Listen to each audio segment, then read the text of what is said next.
ایک دفعہ کا ذکر ہے، سمندر کے کنارے ایک چھوٹے گاؤں میں ایک لڑکی رہتی تھی۔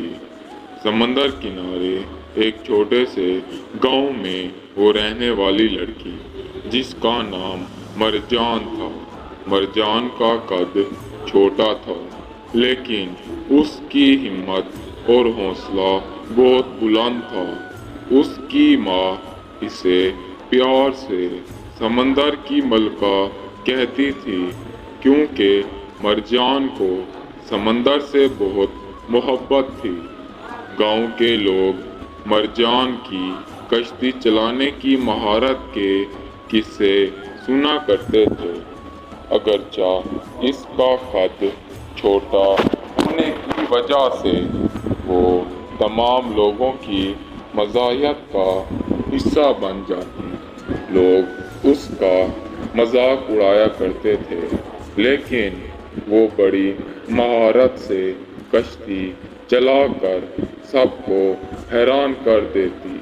مرجان کے پاس ایک چھوٹی سی کشتی تھی جسے وہ خود ہی سنبھالتی تھی۔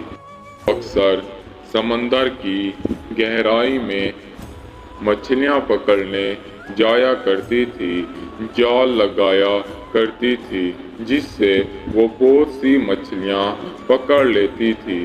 واپس آ کر گاؤں والوں کو اپنی کہانیاں بھی سنایا کرتی تھی کہ کس طرح سے وہ مچھلیاں پکڑتی ہے۔ ایک دن گاؤں میں طوفان آیا، سمندر کی لہریں بلند ہو گئی اور گاؤں والوں کی کشتیاں سمندر میں بہہ گئی۔ سب لوگ خوف زدہ ہو گئے اور دعائیں کرنے لگے۔ مرجان نے اپنی چھوٹی کشتی نکالی اور سمندر کی طرف بڑھنے لگی۔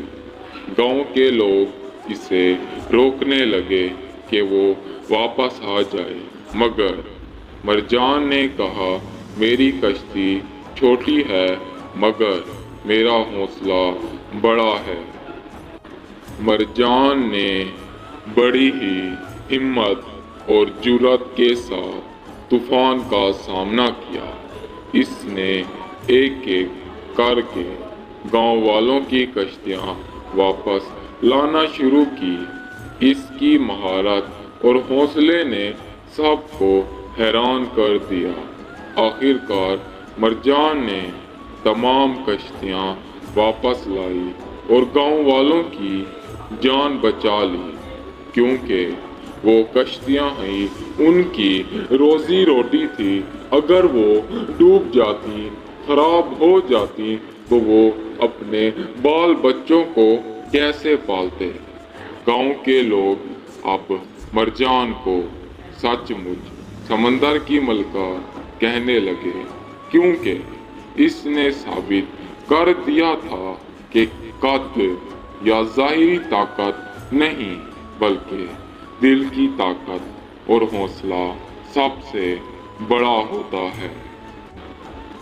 مرجان کی کہانی سن کر ہمیں یہ پتہ چلتا ہے کہ مرجان کی کہانی سن کر سب کو یہ سبق ملا کہ چھوٹے قد یا معمولی وسائل کے باوجود بڑی کامیابیاں حاصل کی جا سکتی ہیں، اگر ہمارا حوصلہ بلند ہو۔